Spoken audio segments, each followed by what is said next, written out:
Cinema has always promised transformation.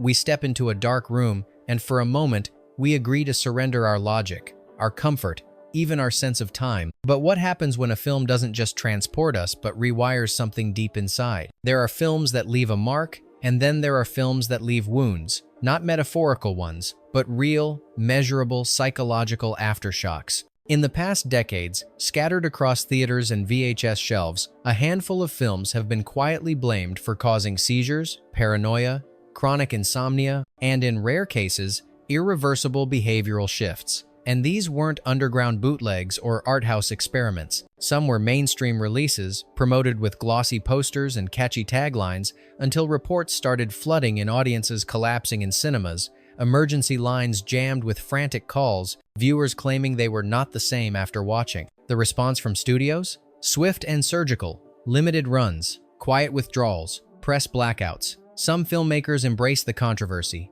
others denied everything. But behind the curtains, one truth remained. These films touch something volatile in the human mind. Tonight, we're peeling back that curtain. These aren't your typical disturbing movies. These are films linked directly or mysteriously to documented psychological side effects. Some have become cult legends. Others remain buried, intentionally forgotten. But all share one thing. They didn't just haunt audiences, they changed them. So ask yourself this. What if a film doesn't just stay with you but alters something inside you? These weren't just movies. They were events, disturbances, quiet detonations that left audiences not thrilled, but altered. Some triggered panic, others bred obsession. A few were buried intentionally, but all, in their own way, crossed a line between storytelling and psychological intrusion. Maybe that's what cinema is ultimately capable of, not just reflection, but infection. The ability to insert something under the skin, into the subconscious, and leave it there, twitching. So now we ask you, which of these films left a mark on you? Was there a moment,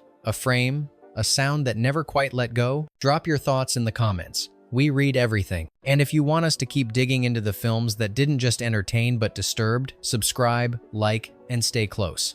The projector never really turns off here. Salo, or the 120 Days of Sodom, 1975. You were never supposed to see this. Pier Paolo Pasolini's Salo is one of the most controversial and psychologically damaging films ever made. A loose adaptation of Marquis de Sade's writings, the film depicts the systematic dehumanization and torture of young captives by fascist elites.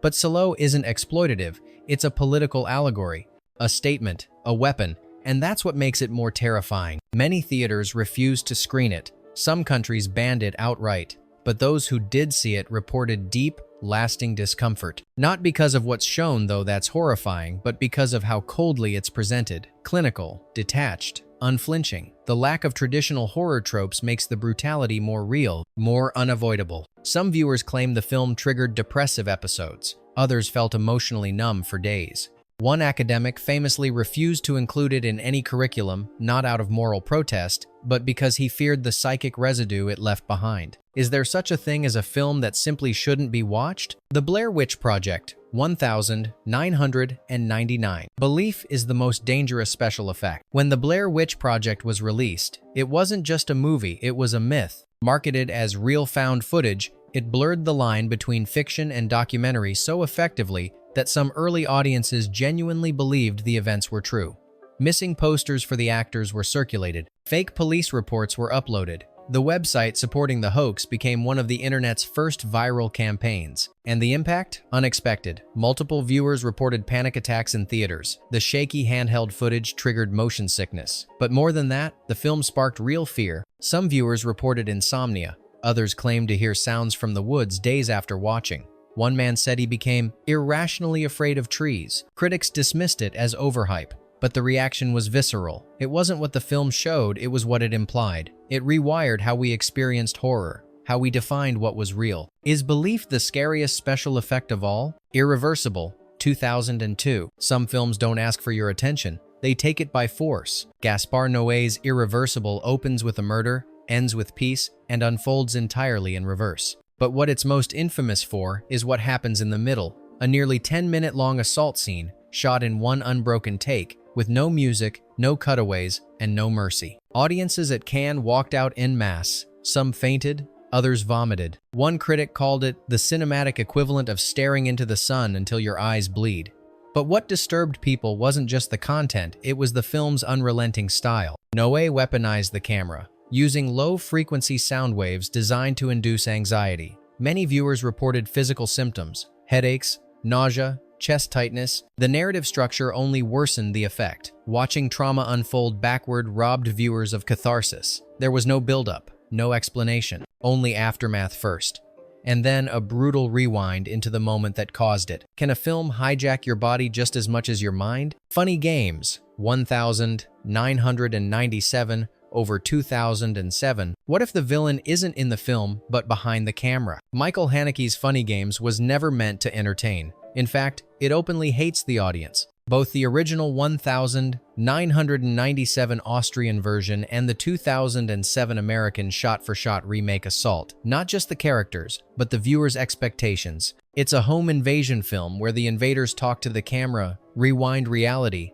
and question our willingness to consume violence. Audiences left furious, not scared furious. Walkouts were common. Some claimed nausea, not from gore, but from the emotional manipulation. One critic described the film as cinematic gaslighting. Haneke himself said it was a provocation, a mirror held up to voyeurism, meant to make viewers feel complicit. But it went further than that. Some viewers reported a loss of trust, not in film, but in narrative itself. The idea that a story could break its own rules and punish you for watching it left a lasting sense of dread. What happens when the villain is the director and you're the real target? The Ring, 2002 US remake. The curse wasn't just in the tape, it spread to the audience. Gore Verbinski's The Ring, a remake of the Japanese Ringu, became a box office hit, but its influence extended far beyond cinemas. Inspired by viral mythology, the film centered around a videotape that kills anyone who watches it. But after its release, reality began to blur. Reports emerged of VHS tapes being anonymously left on doorsteps. Some viewers claimed their televisions turned on by themselves. One teenage girl reportedly refused to use screens for a month, convinced she was marked. While many dismissed this as marketing-induced hysteria, others weren't so sure. Urban legends sprang up, tying the film to sudden deaths, seizures, and even suicides, though no cases were ever confirmed. What made The Ring unique wasn't just its story, it was its mimicry of transmission. It felt like watching the film might actually trigger something, a creeping paranoia, a mental echo. Can a film become self-aware of how it's watched? The Poughkeepsie tapes, 2007. What if the footage felt too real? Because it was meant to. The Poughkeepsie tapes was shelved for years, not because of technical issues, but because test audiences reportedly couldn't handle it. Marketed as a found footage horror film, it presents itself as a mockumentary chronicling the discovery of hundreds of VHS tapes left behind by a sadistic serial killer. But it didn't feel like fiction. The film's grainy visuals, emotionless narration, and flat, clinical style created a disarming realism. Many viewers mistook it for an actual documentary. Online debates swirled, was this real? Were these actual tapes? The visceral discomfort went beyond normal horror reactions. Some reported nausea, paranoia, even bouts of insomnia. A few users claimed they felt violated just watching it. Rumors spread that MGM pulled the film from theatrical release after internal screenings raised red flags. It wasn't officially released until years later quietly, and without fanfare. To this day, it's not just the imagery that disturbs, but the emotional void that surrounds it. When horror loses its artifice, does it become psychological contamination? Inland Empire, 2006. David Lynch didn't just make a film, he made a maze. Shot on digital video over 3 years without a traditional script, Inland Empire is perhaps Lynch's most enigmatic and psychologically aggressive work. Laura Dern plays an actress whose identity unravels across multiple timelines, alternate realities, and nightmarish loops. Logic doesn't apply. Neither does chronology. The film is 3 hours of descending into someone else's madness and maybe your own. Upon release, some audiences walked out, others sat in silence, unable to process what they'd just seen. Several reported sensory overload, dissociation, and feelings of dread that lingered for days. One viewer reportedly called it a breakdown on film. Even Lynch himself, when asked what the film meant, replied cryptically, "You'll know if you're meant to." For many, the film functions less like a story and more like a virus infecting thought patterns. creating visual echoes that return uninvited. Is Inland Empire art, madness, or both? Perfect Blue, 1997. Animation isn't supposed to stalk you. Satoshi Kon's Perfect Blue shattered preconceptions about what anime could be. This wasn't a fantasy, a love story, or even a traditional thriller. It was a descent into fractured identity, voyeurism, and psychological disintegration. Following a pop idol who tries to become a serious actress, the film blurs the line between performance and reality until neither character nor viewer can tell what's real anymore. At early screenings, viewers reported feeling lost, dizzy, even disassociated. Kon's layered narrative cutting rapidly between hallucination, memory, and present induces a kind of cognitive vertigo. For some, it didn't stop when the credits rolled.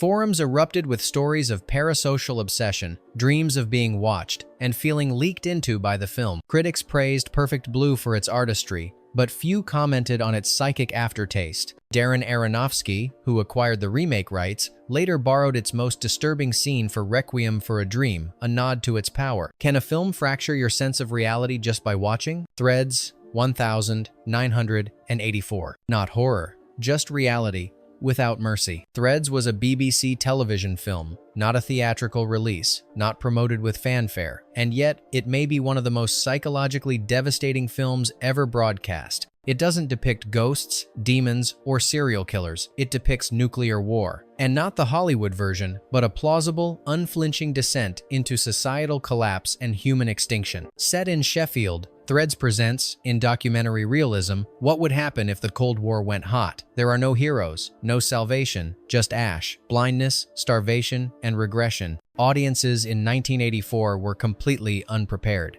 After its premiere, BBC hotlines were overwhelmed. Teachers requested it be banned from classrooms. Some viewers reported depressive symptoms that lasted weeks. One psychiatrist later described it as cinematic post-traumatic stress. The BBC, alarmed by the reaction, buried Threads for decades.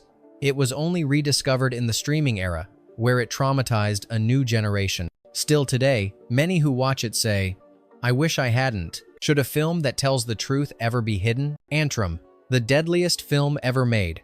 2018. What if watching the film is the curse? Antrum bills itself as a lost 1,970 seconds horror movie, recently rediscovered and allegedly cursed. The film's fictional backstory claims that everyone who screens it dies mysteriously. The marketing leaned in, calling it the deadliest film ever made. Most saw it as a gimmick, until the rumors began. Screenings at niche festivals were reportedly followed by bizarre accidents. A projectionist's unexplained seizure, a power outage that halted the film mid-reel, a fire in a nearby hotel. Though none were officially linked to Antrum, the mounting coincidences led to an urban legend that gained online traction fast. As a film, Antrum is intentionally disjointed, grainy visuals, reverse chants, and disturbing subliminal frames buried in its runtime. But its real power may lie in suggestion. Dozens of viewers claim insomnia and nightmares after watching. Some reported seeing symbols from the film in real life. Others said nothing at all, but deleted the film from their libraries quietly, without explanation. Can fear become real if you believe hard enough? The Exorcist, 1973. Some films generate fear. The Exorcist generated ambulances. Upon its release in 1973, William Friedkin's The Exorcist became more than a horror film. It became a national event. But what made headlines wasn't just the pea soup and profanity, it was the audiences. At various theaters across the US, viewers fainted, vomited, or fled. Paramedics were reportedly stationed outside cinemas in major cities. One woman claimed she suffered a miscarriage during a screening. Lawsuits were filed. Evangelical groups declared it the devil's tool. Yet, lines wrapped around blocks. What caused this mass hysteria? Was it the sound design using animal noises layered with religious chants, the grotesque prosthetics, or the fact that deep down, The Exorcist asks something terrifying? What if evil isn't just metaphorical? Though later horror films were bloodier, none reproduced the same scale of psychological disruption, and that legacy has endured. Audiences today still report unease that lingers long after. Was The Exorcist a supernatural tale, or did it awaken something primal we weren't meant to touch? Come and See, 1985. You don't watch Come and See. you survive it. Elim Klimov's Soviet war film, Come and See, is widely regarded as one of the most harrowing depictions of war ever put on screen. But what many don't realize is that the trauma didn't end when the cameras stopped rolling or even when the credits rolled. Filmed using real ammunition and live explosives, the psychological toll on its young lead actor, Alexei Kravchenko, was severe. Klimov allegedly hypnotized the boy before emotionally intense scenes to prevent long-term damage. Even so, Kravchenko claimed he aged several years mentally during the production. And viewers? They weren't spared either. Reports from initial screenings noted multiple walkouts, especially during the third act, a feverish descent into human atrocity and existential collapse. The film's visual and auditory barrage gunfire, screams, oppressive silence has left many viewers physically shaken. Nightmares, vomiting, and full-blown anxiety attacks have been attributed to its viewing. Some call it an anti-war masterpiece. Others call it psychological warfare. Can truth be so powerful that it leaves permanent scars? Requiem for a Dream, 2000. It wasn't horror, it was punishment. Darren Aronofsky's Requiem for a Dream wasn't sold as a horror movie, but few horror films have scarred audiences so deeply. Chronicling the descent of 4 individuals into drug addiction and delusion, the film is a relentless assault on the senses. Fast-cut editing, pulsing sound design, and hyper-real close-ups create a sense of spiraling doom. Audiences left screenings in stunned silence. Reports of panic attacks and emotional breakdowns weren't uncommon. One cinema in Toronto allegedly kept tissues and water near exits after multiple viewers fainted during the final 15 minutes. Unlike other drug dramas, Requiem doesn't offer redemption, only deterioration, decay, and despair. The film has since been studied in psychology classes and addiction recovery programs, not for education, but as a trigger warning. Even now, it remains one of the few mainstream films audiences openly refuse to rewatch. Many claim they felt mentally broken after the first viewing. Was Requiem a cinematic masterpiece or a form of emotional violence with artistic credentials? Noroi, The Curse, 2005. Some films scare you. Noroi makes you feel contaminated. This Japanese found footage film begins like a typical paranormal documentary, but it spirals into something far more insidious. Directed by Koji Shiraishi, Noroi follows a journalist investigating supernatural phenomena, eventually unearthing a curse tied to ancient rituals, missing children, and a woman with unsettling psychic abilities. What sets Noroi apart isn't jump scares, it's unease. Every shot lingers too long. Every silence feels loaded. The editing is deliberately fractured, creating a rhythm that disorients the viewer. By the film's final act, many viewers report physical symptoms: nausea, headaches, vertigo. Online forums became archives of bizarre accounts, people dreaming of the film, hearing static after watching, or feeling followed for days. For years, Noroi was nearly impossible to find legally outside Japan, adding to its mystique. Bootleg copies circulated like forbidden artifacts. Today, it's considered a masterclass in dread, but some still warn others not to watch it alone. Can atmosphere itself become a psychological weapon? Begotten, 1989. This wasn't a film. It was a ritual. Begotten, released in 1989, looked like it had been dug up from the subconscious of a dying god. Shot entirely in grainy black and white, the film features no dialogue, no traditional narrative, and no comfort. Instead, it offers a primal, nightmarish sequence where a deity disembowels itself, a mother figure rises from the gore, and a child god is born, only to be destroyed again. Married to its surreal visuals was a suffocating atmosphere, raw, repetitive, and rhythmically violent. Director Elias Merhige used painstaking image degradation to create a flickering, decayed aesthetic. The film's few screenings resulted in walkouts, fainting, and at least one reported panic attack. Word of mouth dubbed it a film that hates the viewer, a cinematic curse rather than a story. Over the years, Begotten has gained cult notoriety. Critics debate whether it's a work of genius or pure nihilism. It's studied in film schools, whispered about on forums, and avoided by many who claim the imagery gets stuck in the mind. Even those who finish it often say the same thing. It feels like something entered through your eyes and stayed inside. Is Begotten simply avant-garde horror, or was it designed to bypass reason and speak directly to trauma? Fire in the Sky, 1993. Some traumas can't be explained because they might not be fiction. Based on the real-life account of Travis Walton, Fire in the Sky dramatizes one of the most famous alien abduction stories in American history. But unlike most sci-fi thrillers, this film didn't leave viewers awed, it left them shaken. What sets Fire in the Sky apart isn't its story, it's how it tells it. The abduction scene, introduced late in the film, is a surreal nightmare of body horror, claustrophobia, and surgical violation. It's also far more graphic and disorienting than anything the rest of the film prepares you for. That tonal shift, combined with the knowledge that it was based on true events, created a feedback loop of fear. Viewers reported sleeplessness, recurring nightmares, and unexplained anxiety long after viewing. Even decades later, the abduction sequence remains infamous in online forums, not for jump scares, but for its uncanny emotional intrusion. Some UFO believers claim the film activated memories. Others say it opened them to experiences they wish they could unsee. When trauma is delivered through a lens of supposed truth, does it become something else entirely?